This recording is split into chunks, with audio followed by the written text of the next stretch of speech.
Good morning friends, I am R K Mandal. Ranker study में आप लोग का स्वागत है। फ्रेंड्स, पिछले 2-3 दिन से मैं आपको वीडियो प्रोवाइड नहीं कर पा रहा था। कुछ आपस में कुछ घर का प्रॉब्लम, कुछ अपना प्रॉब्लम नहीं, जो जिसके कारण से मैं आपके बीच उपस्थित नहीं हो पाया।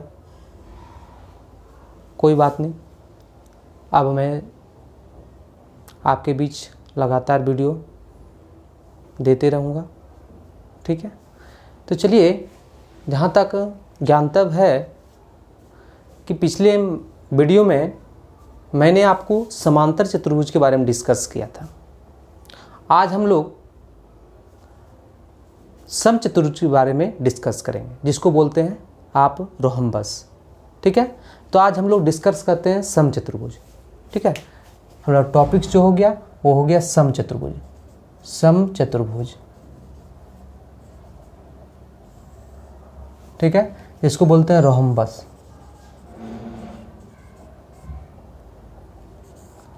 देखिए रोहम्बस, अभी रोहम्बस है क्या, किसको कहते हैं, इसकी क्या प्रॉपर्टी होगी, कैसे कैसे क्या होगा, इसको डिटेल में हम लोग समझते हैं। देखिए रोहम्बस एक समांतर चतुर्भुज है, लेकिन उसमें कुछ खासियत है। खासियत क्या है, समझिए बात को। एक समांतर है, ये आपका क्या है, समांतर चतुर्भुज है, लेकिन इसमें खासियत क्या है, समझिएगा बात को। नहीं, ये सभी भुजा आपस में बराबर होती है। इसका मतलब क्या हुआ कि रोहम्बस एक समांतर चतुर्भुज है, रोहम्बस एक पैरेललोग्राम है, लेकिन उसमें खासियत क्या है, वैसा पैरेललोग्राम है जिनके सभी साइड का लेंथ, जिनके सभी भुजाओं की लंबाई क्या है, आपस में बराबर है। इसका मतलब क्या, इसलिए मैं आपको पहले बताए थे, याद कीजिए चतुर्भुज में, कि मैं जब चतुर्भुज आपको बताऊंगा तो कभी भी डिफरेंट चतुर्भुज नहीं बताऊंगा। नाम डिफरेंट रहेगा लेकिन लिंकेज एक ही से रहेगा। इसका मतलब अगर हमको समचतुर्भुज के बारे में अगर बोला जाए कि समचतुर्भुज किसको कहेंगे, तो हम कह सकते हैं वैसे समांतर चतुर्भुज, वैसे समांतर चतुर्भुज जिनकी सभी भुजा की लंबाई आपस में बराबर हो, क्या कहलाएगा, समचतुर्भुज कहलाएगा। क्लियर, किसी प्रकार कोई दिक्कत नहीं होना चाहिए। इसका मतलब क्या हुआ, हम इसको समचतुर्भुज को बोल सकते हैं कि वैसे समांतर चतुर्भुज, वैसे समांतर चतुर्भुज, वैसे समांतर चतुर्भुज, वैसे समांतर चतुर्भुज, चतुर्भुज जिनकी सभी भुजा की लंबाई, जिनकी सभी भुजा की लंबाई, सभी भुजा की लंबाई, लंबाई आपस में बराबर हो, आपस में बराबर हो, समचतुर्भुज कहलाता है।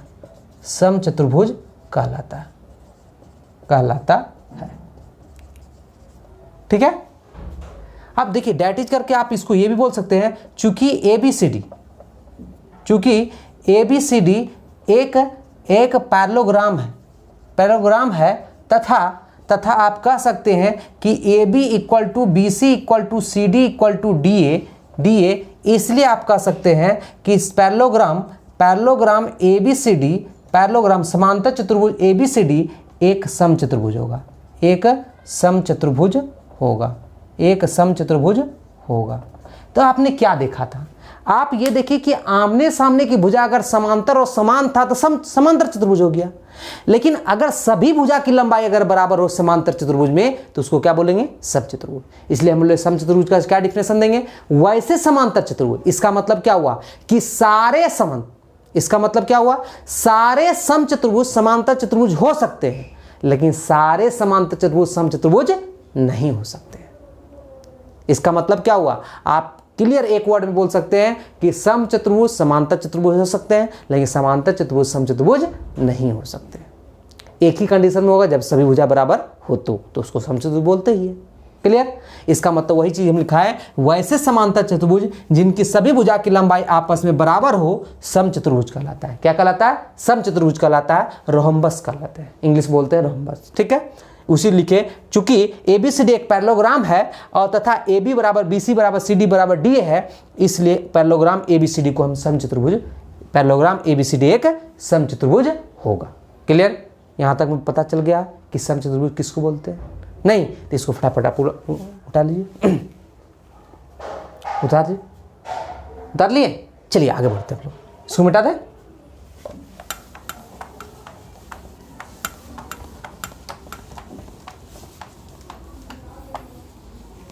अब देखिए इसके प्रॉपर्टी के बारे में डिस्कस करते हैं, कुछ रिजल्ट डिस्कस करते हैं, इसके क्या गुण होंगे, क्या कुछ तो इसके स्पेशल कुछ होंगे, तो इसको हम प्रॉपर्टी करते हैं। सम इंपॉर्टेंट टर्म, सम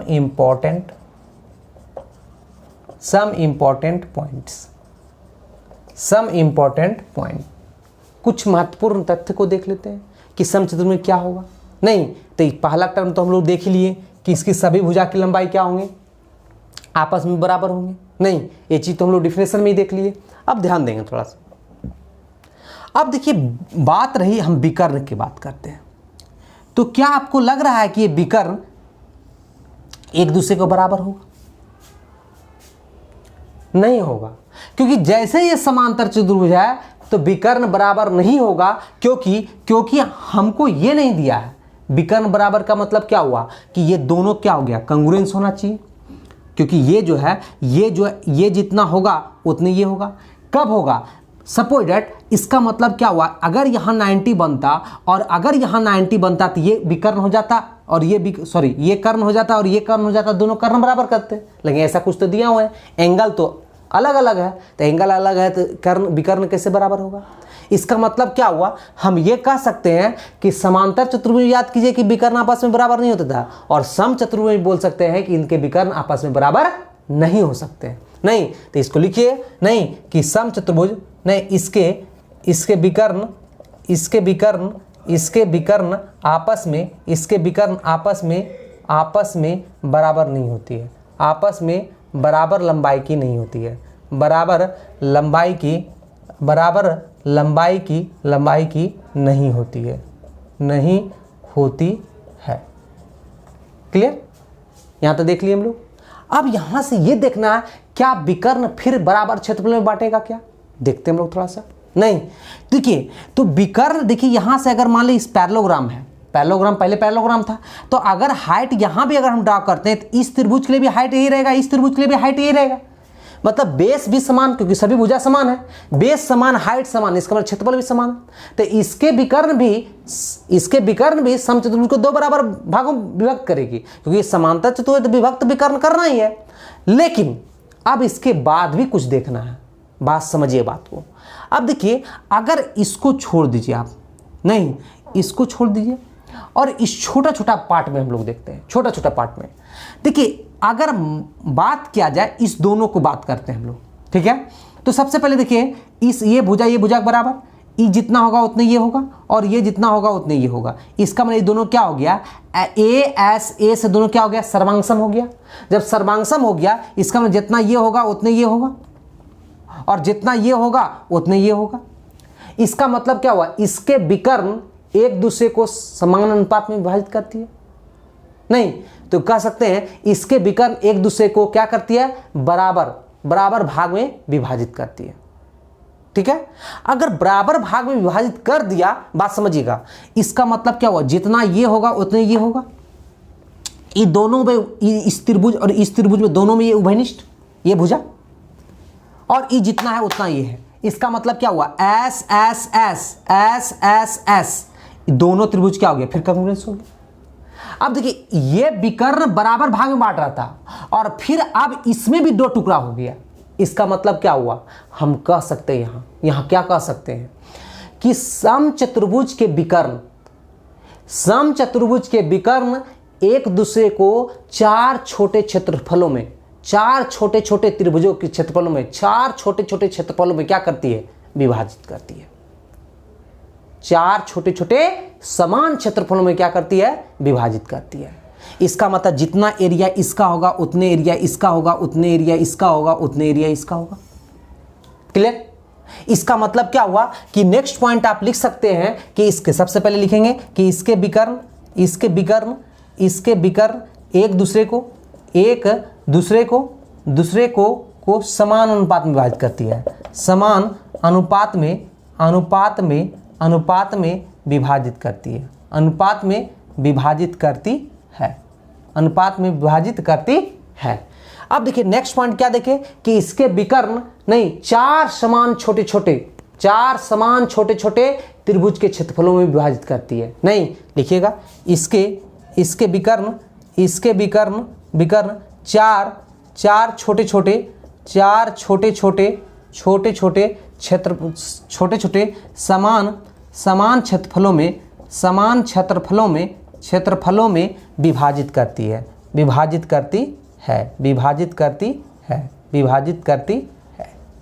क्लियर? चार छोटे छोटे समान क्षेत्रफलों में क्या करती है? विभाजित करती है। इसका मतलब जितना एरिया इसका होगा उतना एरिया इसका होगा, उतना एरिया इसका है। क्लियर? अब जब विकर्ण की बात हो गई तो विकर्ण में और भी क्लियर कर लेते हैं। इसका मतलब हमने क्या बोला, जब समांतर किसी भी समांतर चतुर्भुज से अगर वो बना है, इसका मतलब उसमें ये कंडीशन लग ही सकता है कि उसके विकर्णों के वर्गों का योगफल जो होगा वो सभी भुजाओं के वर्गों के योगफल के क्या होंगे? बराबर होंगे। अर्थात अगर मान लिया जाए इसको D1 मान लेते हैं और इसको D2 मान लेते हैं तो आप क्या कहिएगा? नहीं, D1 का स्क्वायर प्लस D2 का स्क्वायर बराबर क्या होगा? 4 गुना भुजा का स्क्वायर। क्योंकि 4 गुना भुजा का स्क्वायर, ध्यान देंगे इसका नाम विकर्णों का वर्गों के योगफल बराबर क्या बोले थे? भुजाओं के वर्गों का योगफल। आज सभी भुजा क्या है? बराबर है। इसका मतलब क्या है? 4 गुना भुजा का स्क्वायर लिख दिए। तो कोई दिक्कत क्या? आपको दिक्कत नहीं होना चाहिए। क्लियर? तो यहां से हमने क्या देखा, अभी विकर्ण से जो रिलेशन आ रहा था उस विकर्ण के रिलेशन से हम लोग आगे बढ़ रहे थे कि हमने विकर्ण से रिलेशन क्या बढ़े आगे कि अगर विकर्ण है इसका मतलब समचतुर्भुज के विकर्ण आपस में समान लंबाई की नहीं होती है। पहला, उसमें दूसरा में क्या लिखा है? इसके विकर्ण एक दूसरे को समान अनुपात में क्या करती है? विभाजित करती है। फिर इसके विकर्ण चार छोटे छोटे क्षेत्रफलों में, आप कह सकते हैं 4 छोटे छोटे त्रिभुज के क्षेत्रफलों में विभाजित करती है। नहीं, अगर क्षेत्रफलों लिखा है तो कोई दिक्कत नहीं है, छोटे छोटे क्षेत्रफलों में क्या करती है? विभाजित करती है। आप कह सकते हैं इसके विकर्णों के वर्गों का योगफल जो होता है वो 4 गुना भुजा के वर्ग के बराबर होगा। क्लियर? यहां तक में कोई दिक्कत? यहां तक में दिक्कत है, फटाफट उतार लीजिए इसको फटाफट।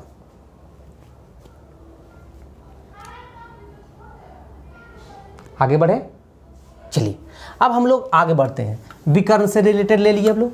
नहीं, अब यहीं पे हम लोग क्या करते हैं ना, थोड़ा सा अब विकर्ण जब ले ही लिए हम लोग, नहीं अब हम लोग ये भी ले लेते हैं कि विकर्ण जब एरिया समान है, अगर एक का एरिया लेंगे दूसरा का एरिया कब निकल जाएगा। अब देखिए बात रही कि विकर्ण एक दूसरे को समान अनुपात में विभाजित करती है, लेकिन उसमें भी कुछ स्पेशल कंडीशन होगा। क्या होगा वो समझिए। अभी आपने बोला जितना एरिया होगा उतना एरिया होगा। गौर देखेंगे कि आप ऐसे ही दोनों क्या किए? सर्वांगसम किए। जब दोनों सर्वांगसम हो गया अर्थात इस त्रिभुज और ये त्रिभुज सर्वांगसम हो गया, इसका मतलब shape and size are equal, मतलब रूप और आकार दोनों बराबर है। और जब रूप और आकार दोनों बराबर है इसका मतलब क्या? संगत कोण भी बराबर होगा। इसका मतलब क्या हुआ? अगर ये थीटा होगा तो ये भी क्या होगा? थीटा होगा। इसका मतलब आप जानते हैं जब ये रेखा है तो दोनों थीटा मिला कितना हो जाएगा? 180। तो 2 थीटा बराबर 180, थीटा बराबर कितना हो गया? 90 डिग्री। इसका मतलब क्या हुआ? यहां से फिर इंपॉर्टेंट पॉइंट निकल गया कि इसके विकर्ण एक दूसरे को संविभाजित तो करती है, लेकिन कहां पे? 90 डिग्री पर संविभाजित करती है। क्लियर? तो आप कह सकते हैं नहीं, इसके विकर्ण बहुत इंपॉर्टेंट पॉइंट है, VVI पॉइंट है, बहुत इंपॉर्टेंट। समचतुर्भुज अगर बोला जाए तो इस पॉइंट को सबसे पहले दिमाग में रखना है। ठीक है? तो क्या लिखेंगे कि इसके विकर्ण एक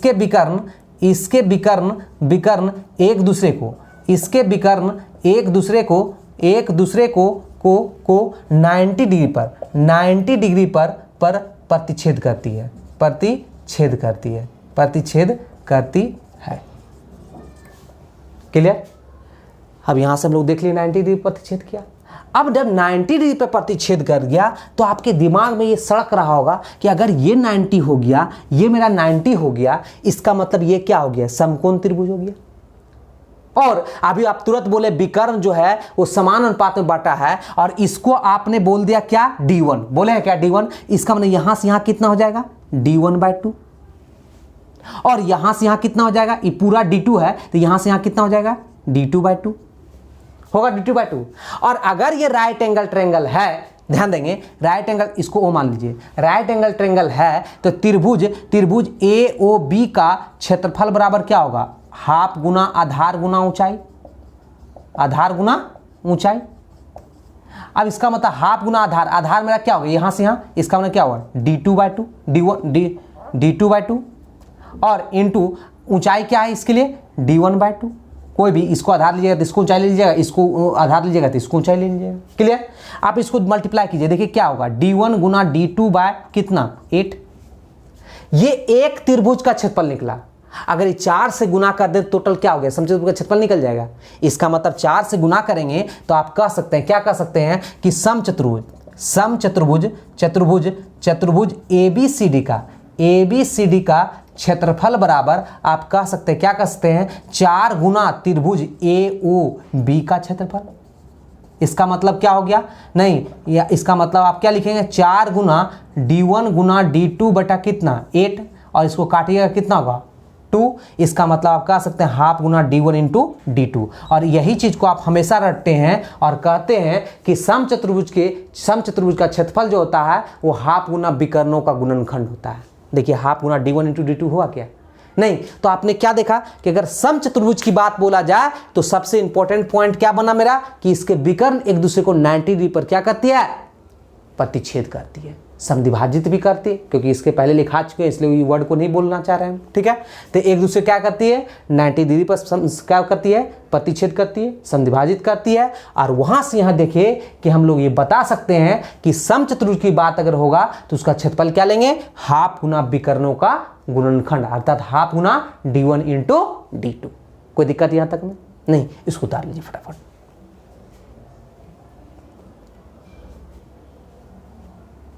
हो गया, आगे बढ़े हम लोग। चलिए अब नेक्स्ट पॉइंट की बात करते हैं हम लोग।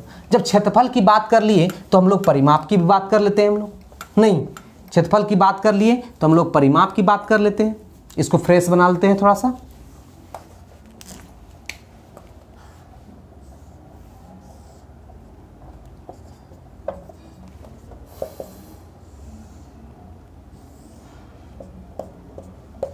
ठीक है, अब परिमाप की बात अगर हम करते हैं, नहीं तो आप कह सकते हैं कि चतुर्भुज की परिमाप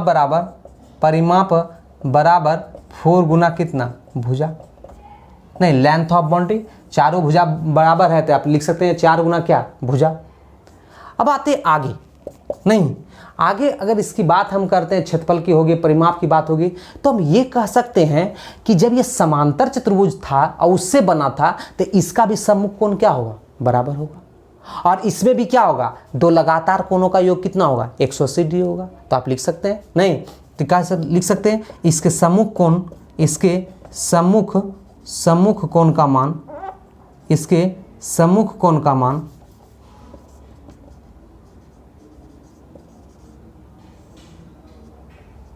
सम्मुख कोण का मान, कोण का माप बराबर होता है, सम्मुख कोण का माप बराबर होता है। क्लियर? आप इसको बोल सकते हैं डेट इज करके एंगल ए बराबर angle C and angle B बराबर एंगल डी। नेक्स्ट पॉइंट आप क्या कर सकते हैं, आप ये कह सकते हैं कि इनके किन्हीं दो लगातार कोणों का योग, अर्थात आप ये भी कह सकते हैं इनके किन्हीं दो संलग्न कोणों का योगफल 180 डिग्री के बराबर होगा। तो लिख सकते हैं, नहीं इनके किन्हीं दो लगातार कोणों का योगफल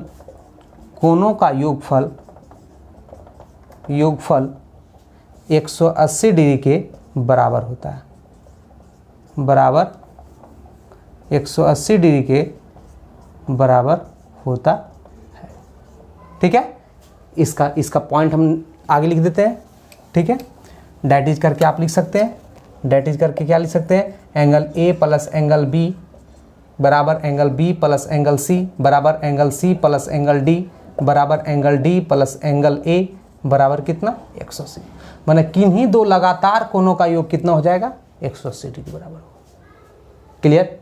यहाँ तक कोई दिक्कत नहीं होना चाहिए। अब लोग नेक्स्ट पॉइंट पे चलते हैं, इसको उतार लीजिए फटाफट। अब देखिए नेक्स्ट पॉइंट की बात करते हैं हम लोग। यहाँ से हम लोग देख लिए, ऐसी बात हो गया। अब यहाँ से क्लियर करना है कि कोण से रिलेटेड भी देख लिए, भुजा से रिलेटेड दे दिए, विकर्ण से हम देख लिए। अब हम लोग देखेंगे कि अगर इसके भुजाओं के मध्य बिंदु को मिलाएंगे तो उससे क्या बनेगा। क्लियर? तो थोड़ा सा गौर कीजिए, बहुत इंपॉर्टेंट पॉइंट है, इससे हम लोग को निकालना भी है आगे। नहीं, अब एक और हम चित्र बना लेते हैं।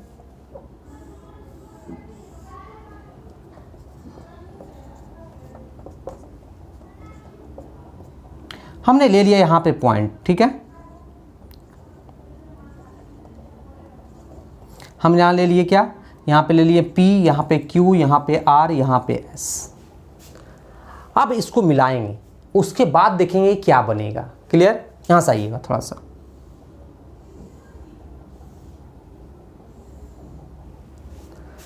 अब देखिए इस विकर्ण को पहले मिलाइए। अब विकर्ण को जैसे मिलाएं, इसका मतलब क्या, जब ये मिड पॉइंट है, ये भुजा का मिड पॉइंट है, इसका मतलब जितना लेंथ होगा इतना ये लेंथ होगा। इसका मतलब अगर इसको अगर हम D1 मानते हैं तो ये मेरा क्या होगा, D1/2। सेम इधर आ जाएगा D1/2,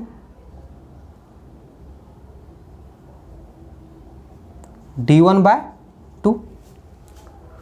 सेम अगर इधर से हम विकर्ण खींचते हैं तो ये अगर इस विकर्ण को हम D2 मानते हैं, इसका मतलब ये यहाँ क्या हो जाएगा, D2/2, और यहाँ क्या हो जाएगा, D2/2। इसका मतलब ये तो पता चला कि जो भी होगा, क्योंकि ये आधा भी होगा और समांतर भी होगा, जो भी होगा वो क्या होगा, समांतर चतुर्भुज होगा। ठीक है, जो भी होगा समांतर टाइप का होगा। अब समांतर में भी क्या होगा ये चीज को देखना, क्योंकि एंगल से भी कुछ रिलेशन आ सकता है। आप गौर कीजिएगा, बात रही कि अभी तुरंत आप देखें कि समांतर चतुर्भुज था, सॉरी सम चतुर्भुज था, तो इसके विकर्ण क्या होगा, एक दूसरे को 90 डिग्री पर प्रतिच्छेद कर रही थी। अब 90 डिग्री पर प्रतिच्छेद कर रही थी, और जब इसके ये समांतर है तो ये 90 है, तो ये भी क्या होगा, 90 होगा, क्योंकि दो समांतर रेखाओं के भी एक ही और के अंतःकोण का योग 180 डिग्री होता है, तो ये 90 तो ये भी 90 होगा। और देखिए सेम एज ये यहां से यहां ऐसे बढ़ रहा है, तो ये भी 90 होगा। क्लियर? इसका मतलब ये जब समांतर इसका है तो ये भी 90 होगा, और ये भी 90 होगा, और ये भी 90 होगा।